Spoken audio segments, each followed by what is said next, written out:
디모데후서 3장 14절에서 17절의 말씀을 우리 같이 읽으실 때 살아계신 하나님의 음성으로 들으시기를 바랍니다. 같이 읽겠습니다. 그러나 너는 배우고 확신한 일에 거하라. 너는 내가 누구에게서 배운 것을 알며 또 어려서부터 성경을 알았나니 성경은 능히 너로 하여금 그리스도 예수 안에 있는 믿음으로 말미암아 구원에 이르는 지혜가 있게 하느니라. 모든 성경은 하나님의 감동으로 된 것으로 교훈과 책망과 바르게 함과 의로 교육하기에 유익하니 이는 하나님의 사람으로 온전하게 하며 모든 선한 일을 행할 능력을 갖추게 하려 함이라. 아멘. 금년이 종교개혁 500주년 기념이 되는 아주 뜻깊은 한 해입니다.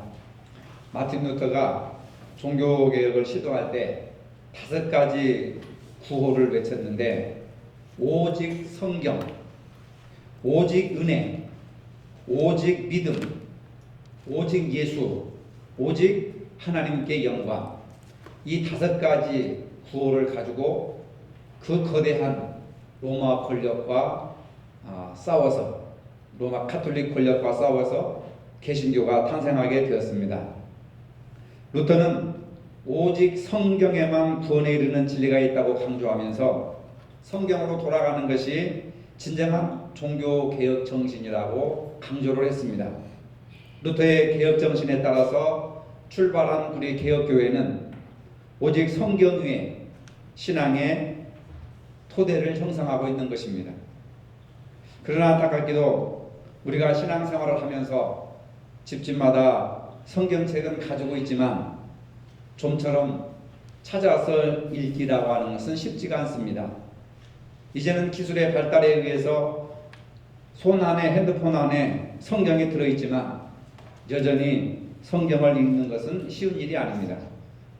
많은 기독교인들이 성경을 정확무한 하나님의 말씀이라고 고백하면서도 정작 그 성경을 즐겨 읽지 않는다는 것입니다.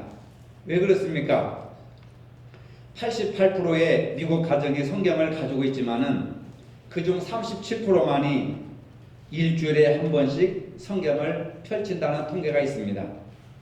우리나라 교인들 중에서도 일주일에 성경 한 번 읽지 않는 사람들이 무려 68%나 된다는 통계가 나와 있습니다. 성경을 읽지 않는 사람들은 성경을 읽을 시간이 부족하고 또 성경이 너무 어렵다고 합니다. 물론 성경은 문서로 기록되어 있기 때문에 어려운 것은 사실입니다. 신구약 성경은 약 1600년에 걸쳐서 40명의 저자들에 의해서 기록되어 있습니다. 말이 1600년이지 어마어마한 그 기간에 40여 명의 저자들에 의해서 성경이 기록되었다고 하는 겁니다. 책 한 권이처럼 긴 세월에 걸쳐서 다양한 직업을 가진 수십 명의 저자들에 의해서 기록된 것이 성경밖에 없습니다. 성경의 저자들은 왕으로부터 시작해서 선지자나 의사나 목동이나 심지어는 어부에 이르기까지 다양한 계층의 사람들이 성경을 기록했습니다. 당시 사람들의 가치관과 사회 문화가 다른 상황에서 기록되어 있기 때문에 오늘 21세기를 살아가는 우리가 그때 당시에 기록된 성경을 이해하기라고 하는 것은 참으로 어려운 겁니다. 그래서 사람들이 성경을 어렵다 하고 멀찍이 그냥 두고 있는 겁니다. 하지만 우리에게 성경만큼 중요한 책이 없습니다. 성경은 하나님의 말씀이기 때문에 그렇습니다. 교회는 오직 성경 위에 뿌리를 든든히 내릴 때만 예수님을 알고 하나님을 알게 되고 믿음을 견고하게 세워나갈 수가 있다고 하는 것입니다. 믿음은 말씀을 듣는 것에서 생겨난다고 로마서는 분명히 말씀하고 있습니다. 믿음은 말씀을 눈으로 보는 것뿐만 아니라 귀로 듣는 것에서부터 시작된다고 하는 겁니다. 말씀을 읽고 말씀을 듣고 그리고 그것을 생각하고 적용하는 이 4단계를 거쳐야 올바르게 성경을 읽었다라고 이렇게 이야기할 수 있는 것입니다. 말씀을 읽고 또는 말씀을 듣고 그리고 생각하고 적용하는 것. 생각하는 것은 이해하는 것이죠. 이해했으면 그대로 적용하는 것이 바로 성경을 읽었다라고 하는 겁니다. 우리가 규칙적으로 성경을 읽고 적용한다면 하나님과 늘 교제하고 하나님의 뜻이 무엇인지 분별하며 살아갈 수가 있게 되는 겁니다. 성경을 통하여서 하나님과 관계를 어떻게 맺을 것인가, 또 이웃과의 관계를 어떻게 맺을 것인가, 이러한 것들에 대한 지혜를 가르쳐 주는 것이 성경입니다. 특별히 잠언을 보면은 마음을 다스리는 법, 그 다음에 언어 생활에서 절제해야 되는 것, 인간관계 속에서 무엇을 해야 되고 하지 말아야 될 것, 이러한 구체적인 지혜를 가르쳐 주는 것이 잠언의 말씀입니다. 우리는 성경을 마음대로 구하여서 읽을 수 있는 좋은 여건에 살고 있습니다. 이것이 가장 큰 축복 중에 하나입니다. 성경의 종류도 다양합니다. 쉬운 말로 번역된 성경도 있고 주석이 붙어있는 성경도 있습니다. 그림이 들어간 성경도 있고, 또 성경을 읽다가 느낌이 있으면 그것을 메모하라고 옆에다가 여백을 둔 그러한 성경도 있습니다. 젊은이들을 위한 성경도 있고, 초등학교 학생들을 위한 성경도 있고, 연세가 많은 분들을 위해서 큰 글자로 인쇄된 성경도 얼마나 많은지 모릅니다. 성경은 우리에게 구원을 가져다주는, 구원에 이르게 하는 지혜를 주시는 것입니다. 구원에 하는 지혜, 또는 구원에 이르게 하는 지혜, 이것이 인간의 힘으로 되는 것이 아니라 하나님께서 우리에게 말씀을 통해서 깨우쳐 주시는 가장 소중한 선물 중에 하나라고 할 수 있습니다. 성경만이 우리에게 줄 수 있는 축복, 이 세상에 다른 그 무엇도 우리 인간들에게 영원한 생명을 주는 것은 없습니다. 오늘 본문인 16절에도 성경의 유익에 대해서 말하고 있습니다. 모든 성경은 하나님의 감동으로 된 것으로 교훈과 책망과 바르게 함과 의로 교육하기에 유익하다, 이런 말씀입니다. 모든 성경이 하나님의 감동으로 된 것이기 때문에 우리에게 유익하다는 겁니다. 하나님의 감동으로 되었다고 하는 것은 뭐냐면 하나님께서 숨결을 불어넣으셨다는 겁니다. 하나님께서 이 말씀 속에 하나님의 영을, 하나님의 생기를, 하나님의 숨을, 호흡을 불어넣으셨다는 겁니다. 창세기에 보면 하나님이 진흙으로 아담을 만드시고 그 코에 생명을 불어넣으셨다 하는 그런 내용과 똑같은 겁니다. 그래서 성경에 하나님께서 숨을 불어넣으셨다. 그래서 선지자들은 성경을 여호와의 입이 말씀하셨느니라 이렇게 말하고 있는 겁니다. 하나님의 숨이 하나님의 입에서 나오는 그것을 기록한 것이 성경이기 때문에 그 하나님의 숨, 하나님의 입에서 나오는 그 말씀이 우리 인간들에게 유익을 주는 그런 말씀이라고 하는 겁니다. 그것을 바로 하나님의 감동으로 기록한 책이다 이렇게 얘기합니다. 이에 대해서 15절에 보니까 성경은 너희로 하여금 그리스도 예수 안에 있는 믿음으로 말미암아 구원에 이르는 지혜가 있게 하느니라. 성경은 본질적으로 구원의 안내사라고 하는 겁니다. 구원의 복된 소식을 전하고 있는 것이 성경의 말씀이라고 하는 겁니다. 마태, 마가, 누가, 요한복음을 사복음서라고 합니다. 이 사복음서에는 예수 그리스도의 탄생과 그 다음에 구원활동과 말씀과 사역과 십자가의 죽으심과 부활의 내용을 자세하게 기록하고 있습니다. 그러니까 예수님의 실제 생활에 대해서 역사적인 예수, 인간적인 예수를 깊이 알려면은 사복음서를 부지런히 읽으면 예수님이 누구이신가, 어떤 분이신가 하는 것을 알게 되는 겁니다. 사도행전은 예수님께서 택한 사도들을 통해서 복음이 예루살렘에서 로마까지 전해지는 그 과정을 기록한 것입니다. 기독교가 어떻게 유럽으로 복음화되었고 우리나라에 이렇게 퍼지게 되었는지 이러한 과정을 알려면 사도행전을 열심히 읽으면 복음이 어떻게 확산되었는지 그 루트를 알게 되는 겁니다. 바울이 지은 서신서에는 예수님의 인격과 사역에 충만한 영광을 보여주고 교회와 삶에 복음을 적용시키는 겁니다. 어떻게 교회 생활을 해야 되는지, 교회가 어떻게 구성되었고 어떻게 세워졌는지 목회 서신과 일반 서신과 복중 서신을 통해서 바울의 신앙을 우리들에게 가르쳐주고 있는 겁니다. 그 다음에 요한계시록은 주님께서 하나님의 보좌에 앉아 계시며 구원과 심판을 완성하기 위해서 다시 오실 것을 증거하고 계십니다. 미래에 대한 소망, 재림에 대한 소망을 갖게 해주는 것이 요한계시록입니다. 바로 이런 구원의 이야기가 신구약 성경에 담겨져 있기 때문에 우리가 읽으면 읽을수록 우리에게 유익을 가져다 준다고 바울은 분명하게 말씀하고 있습니다. 따라서 성경은 교훈과 책망과 바르게 함과 의로 교육하기에 유익하다 하는 얘기입니다. 그뿐만 아니라 우리가 성경을 읽으면 많은 유익을 얻습니다. 영혼이 회복됩니다. 지혜를 발견하게 됩니다. 진리를 알게 됩니다. 복을 받습니다. 예수님을 알게 됩니다. 영원한 생명을 얻습니다. 그리스도인의 증인이 됩니다. 최고의 법을 알게 됩니다. 위로를 받습니다. 명철을 얻게 됩니다. 정직하게 됩니다. 주님을 경외하게 됩니다. 그리고 형통하게 됩니다. 구하는 것을 얻게 됩니다.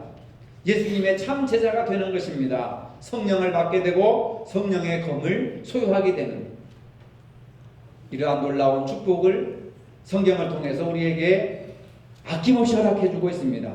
성경을 가까이 함으로 이러한 축복을 여러분들의 것으로 삼으시기를 바랍니다. 영국의 저명한 소설가요 시인인 월터 스코트 경은 이제 자기가 죽을 날이 가까우자 가족들을 모아놓고 유언 비슷한 얘기를 합니다. 내가 지금까지 살아온 것은 하나님의 큰 은혜다. 그러면서 사위에게 책을 읽어다오 이렇게 부탁을 합니다. 사위가 성경을 부지런히 읽습니다. 이제 죽음을 눈앞에 둔 스코트 경은 평화로운 미소를 띠면서 이렇게 말합니다. 성경 말씀이야말로 인생에 있어 가장 큰 위로요 소망이다.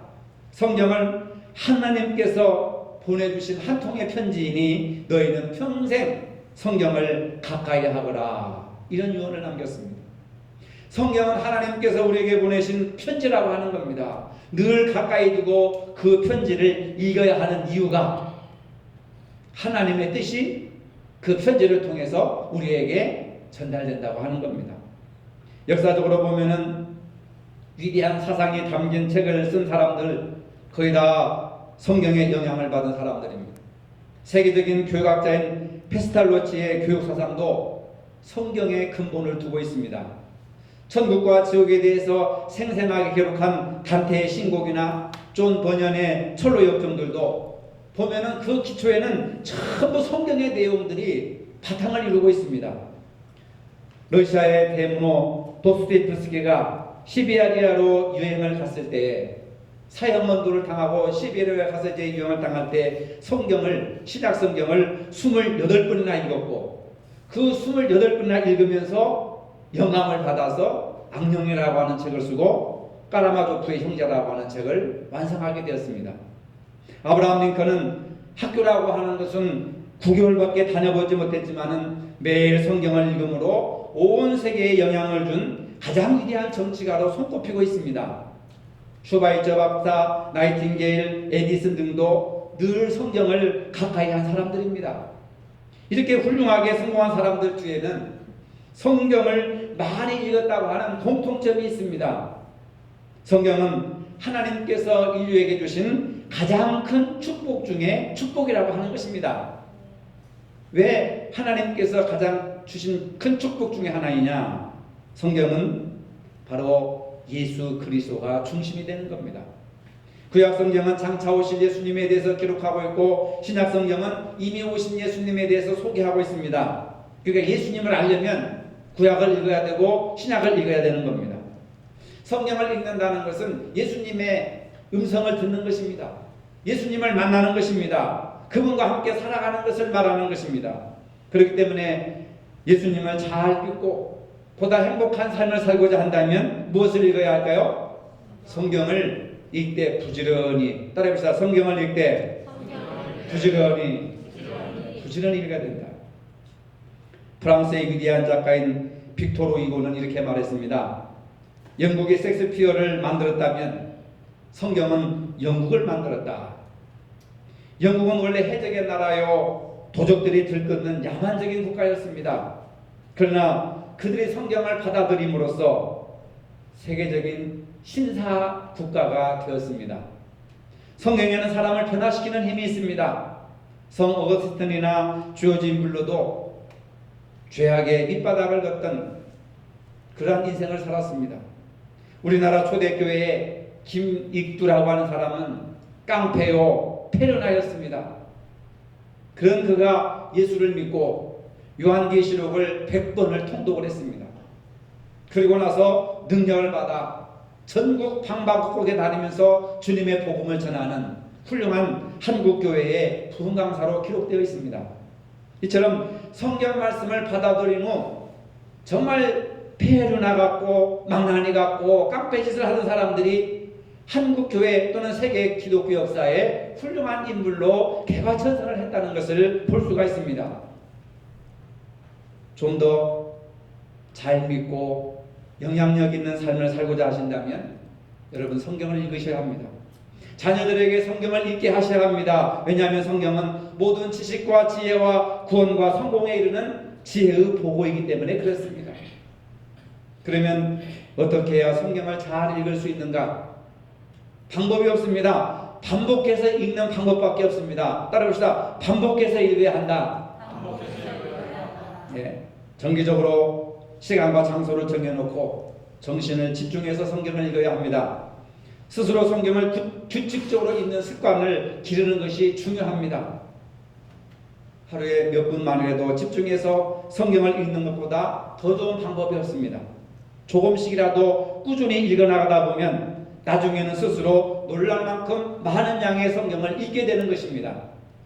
매일 또는 매주 꾸준히 성경을 읽으면 그 성경 속에 있는 내용과 사상과 은혜와 은총과 축복이 바람 위에 옷이 젖어 들어가듯이 우리의 심령 속에 하나님의 뜻이, 축복이, 능력이, 권세가 우리 속에 이렇게 스며들게 되고 적셔들게 된다고 하는 겁니다. 그러면서 나도 몰래 예수님을 닮아가게 되고 예수님의 성품을 닮아가게 되고 말이 부드럽고 인내하게 되고 사랑하게 되고 하나님을 알게 되고 섬기게 되고 예배가 즐겁게 되고 감사가 넘치게 된다고 하는 겁니다. 하루에 많은 분량을 읽으려고 생각하지 마시고 한 장만 읽어도 완전히 내 것으로 이해될 때까지 소화시키면서 반복해서 읽어야 한다는 것입니다. 처음에는 답답하게 느껴지고 탄력이 붙으면 많이 읽으면서 이해가 되는 겁니다. 나이가 들수록 그러잖아요. 눈이 어둡고 금방 읽어도 뒤돌아보면 잊어버린다고 하는데 그것을 이길 수 있는 방법은 반복해서 읽는 방법밖에 없다는 겁니다. 무엇보다도 처음 시도하기가 어렵습니다. 어디서부터 어떻게 읽어야 할까? 얼마나 읽어야 할까? 읽다가 어려운 것이 나면 어떻게 할까? 읽어도 도통 모르니 어찌할까? 나는 포기해야 돼. 나는 읽어도 무슨 내용인지 모르겠어. 감을 잡을 수가 없습니다. 그런 분이 계시다면 우리가 주일 오후에 레위기 한 장씩을 읽고 강의할 때 그 말씀을 잘 듣고 집에 가서 오후에 읽었던 그 레위기를 다시 반복해서 읽는 겁니다. 그러면 전에 읽었던 것과 오후에 제가 설교한 것을 듣고 읽으시면 훨씬 이해력이 빨라지는 겁니다. 일주일 동안 레위기 한 장을 반복해도 상관없습니다. 모르고 10장을 읽는 것보다 완전히 이해하면서 한 장을 읽는 것이 훨씬 유익한 것입니다. 수요일 예배에 참석하셔서 함께 히브리서를 읽고 강해하는 그러한 시간도 여러분들의 성경을 읽기에 매우 중요한 그러한 기회라고 할 수 있습니다. 눈이 어두워서 성경을 읽기가 힘들다고 하는 분들은 스마트폰을 보면은 성경을 듣는 앱이 많이 있습니다. 아니면 유튜브에 성경 듣는 앱이 얼마든지 많이 있습니다. 저도 매일 잠들기 전이나 그리고 새벽 예배 마치고 집에 들어와서 유튜브를 열어놓고 성경이라고 하는 그 단어를 입력하면 성경 66권을 아주 조용하게 낭낭하게 낭송을 해주는 그 앱이 있는데 그걸 딱 들으면서 시간을 보냅니다. 그러면 일주일에 마태복음에서부터 요한계시록까지 한 번은 다 들을 수가 있습니다. 그걸 반복해서 듣는 겁니다. 얼마나 유익한지 모릅니다. 우리가 평생 신앙생활을 하는데 성경을 모르고 신앙생활을 한다는 것은 아무런 목적지도 모르게 무작정 길을 떠나는 것과 같은 그러한 것과 마찬가지입니다. 그래서 우리가 성경을 바르게 읽고 바르게 알고 바르게 믿고 정확하게 이렇게 적용하며 살아가는 것이 얼마나 큰 기쁨인지 모릅니다. 따라서 성경을 잘 읽는 비결은 뭐라고 했습니까? 여러 번 반복해서 읽어야 한다. 그러면 평소에 이해하지 못했던 것도 반복해서 읽는 가운데 이해가 가는 겁니다. 가능하면 성경을 읽을 때 실력이 된다면 영어 성경을 병행해서 읽는다든지 한국어로 번역된 성경도 10가지가 넘습니다. 현대어 성경, 공동번역, 새번역 이런 것들이 많은데 그런 버전을 이렇게 비교해 가면서 읽는 것도 성경을 쉽게 이해할 수 있는 방법이 되는 겁니다. 요즘 날씨가 더워가지고 가벼운 신앙서적을 읽고 있습니다. 오두막이라고 하는 책인데 영화로도 상영된 작품입니다. 저는 영화를 보지 못해가지고 책을 사서 읽고 있는데 이 책은 세계 46개국으로 출판되었고 2천만 부가 넘는 그런 판매 기록을 세운 세계적인 베스트셀러입니다. 이 책에 이런 내용이 나옵니다. 인디언 공주에 관한 전설의 이야기를 듣고 딸 미시가 아버지 백에게 이런 말을 합니다. 아빠, 하나님이 예수님을 십자가에 죽게 했어요. 하나님은 꽤 심술고 준 것 같아요. 이런 이야기를 합니다. 그래서 아버지 맥이 말합니다. 하나님이 예수님을 죽게 만든 건 아니야. 예수님이 죽음을 선택한 거지. 예수님이 스스로 십자가를 지신 거야.